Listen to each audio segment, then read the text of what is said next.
En termes de revenus, chiffre d'affaires, l'entreprise génère combien?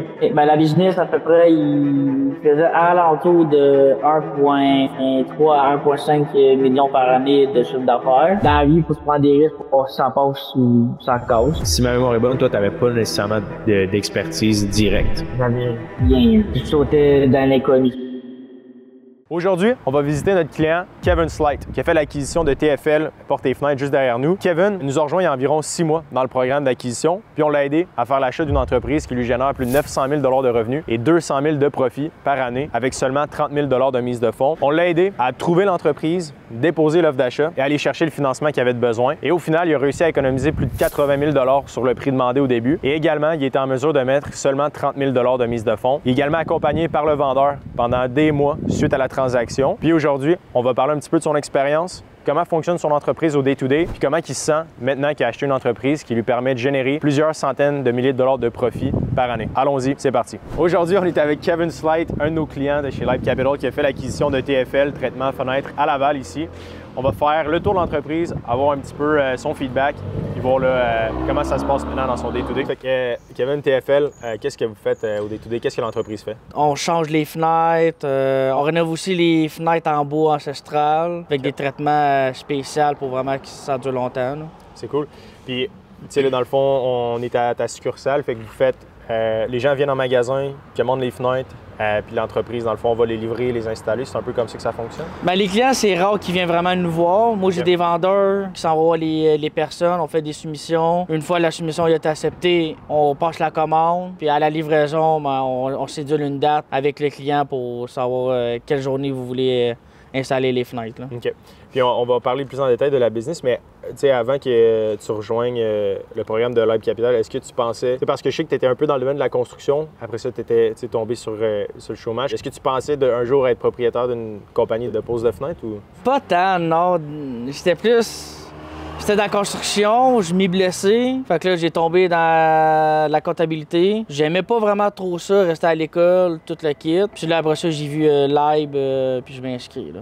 Ça t'a pris combien de temps faire l'acquisition du moment où tu es rentré avec nous? Ça fait à peu près 4 mois pour vraiment tout finaliser. Tout. Ouais. Bon, ben ça, c'est super. Alors, revenons un peu à TFL. Fait que là, on est ici à Laval. Est-ce qu'on peut peut-être rentrer à l'intérieur puis voir ton day-to-day, ça ressemble à quoi maintenant? Oui. Ici, j'imagine que les clients, en termes de revenus, tu disais, bon, il y a des compagnies de construction, il y a des particuliers qui viennent ici. Comment ça se passe là, quand quelqu'un vient faire une commande chez TFL? Ils viennent des fois en magasin, ils sont accueillis, puis là, ils ont des démos un petit peu partout, c'est ça? Oui, c'est ça. On a des démos de toutes les portes à peu près qu'on vend. On en a aussi dans l'autre pièce à côté. Les clients viennent voir à peu près le stock qu'on a pour une idée à la maison. La plupart du temps, c'est plus mes vendeurs qui font vraiment la job avec des catalogues. Ils sortent les catalogues, ils montrent à peu près quoi qu'ils baissent, mettons la couleur qui va avec la maison. Ouais. Toi, ton day-to-day, là, ça ressemble à quoi essentiellement? Parce qu'il y en a beaucoup de gens, des nouveaux propriétaires qui se posent la question, est-ce que mon day-to-day va changer tant qu'à travailler pour quelqu'un d'autre puis avoir un emploi, mettons, à temps plein? Ton day-to-day, est-ce que tu es là en train d'aller poser les fenêtres toi directement ou tu as un rôle Moi, je suis plus le rôle en arrière qui gère la business, qui gère les commandes, les soumissions. J'ai déjà des équipes installateurs qui s'en vont faire la job. J'ai mon associé aussi qui va les aider pour apprendre plus la job. Mais moi, je suis plus comme en arrière à checker les comptes, faire les commandes, checker les soumissions sont-ils bien montées ou tout.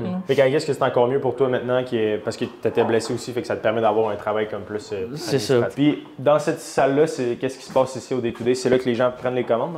Les commandes, c'est plus en haut. Avant, on avait une secrétaire là, mais là, ils l'ont renvoyé. Fait que là, en ce moment, le bureau là, il est vide, mais j'aimerais ça plus tard avoir vraiment une secrétaire là pour gérer le monde qui arrive. Puis ici, dans le fond, c'est là qu'il y a de l'inventaire essentiellement qui est venu. C'est ça, c'est un peu l'inventaire, tout le kit.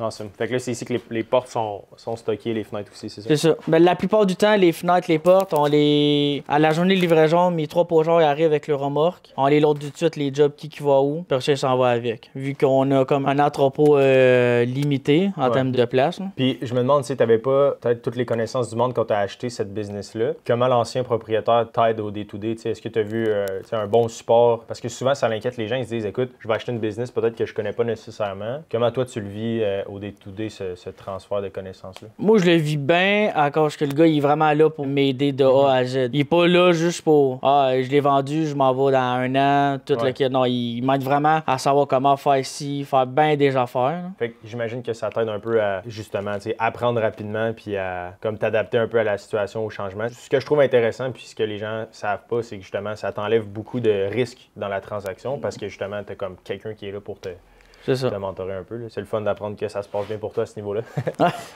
Est-ce qu'on monte en haut peut-être pour voir les bureaux?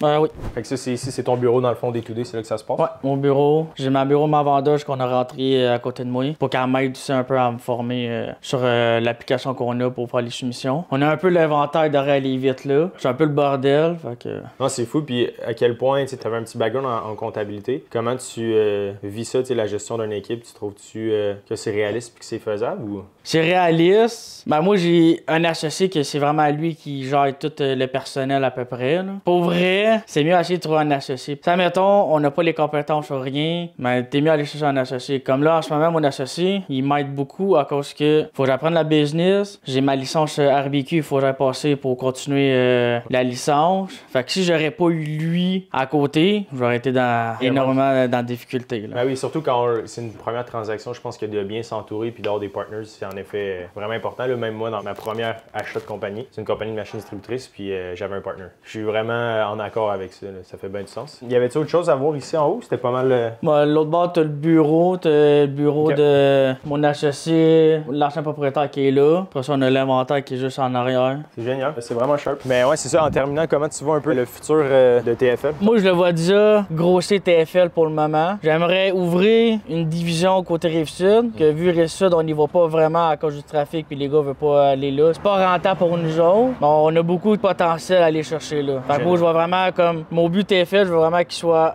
partout. Ça va prendre du temps. C'est ça qu'il faut, ça prend de l'ambition. C'est ça. Merci Kevin. Merci à toi. En terminant, est-ce que, tu sais, à refaire le programme de Live Capital, est-ce que, niveau connaissance et tout ça, est-ce que tu le referais maintenant avec du recul, maintenant que tu as passé au travers? Ouais, je le referais. Il est vraiment live. Ça m'a vraiment aidé. C'est le genre qui m'a donné le goût d'acheter une compagnie ou tout le kit. Là. Ouais. Puis en plus, tu sais, pourquoi pas juste continuer à investir dans l'immobilier ou te retrouver une job? Qu'est-ce qui t'a fait cliquer, tu sais? Parce que, tu sais, on s'entend au Québec, c'est pas encore très connu, c'est pas tout le monde qui achète des business. T'sais, souvent, on achète de l'immobilier ou on se garde un job 9 à 5 régulier. T'sais. Ça a été quoi l'élément déclencheur pour toi? Évidemment, bon, tu as eu ta blessure, mais autre ta blessure, y a-tu d'autres choses qui, à un moment donné, quelque chose qui devait faire du sens dans ta tête aussi? Là, ben, j'étais tanné d'avoir un boss en haut de moi qui me dit toujours quoi faire ou quand je fais de quoi de bon, t'es traité comme un numéro. J'étais tanné de ça, fait que je me dis, la meilleure façon, c'est d'être son propre patron. Là. Puis maintenant, tu es en mesure, justement, de vivre un peu à tes propres termes puis avec tes propres conditions. Là.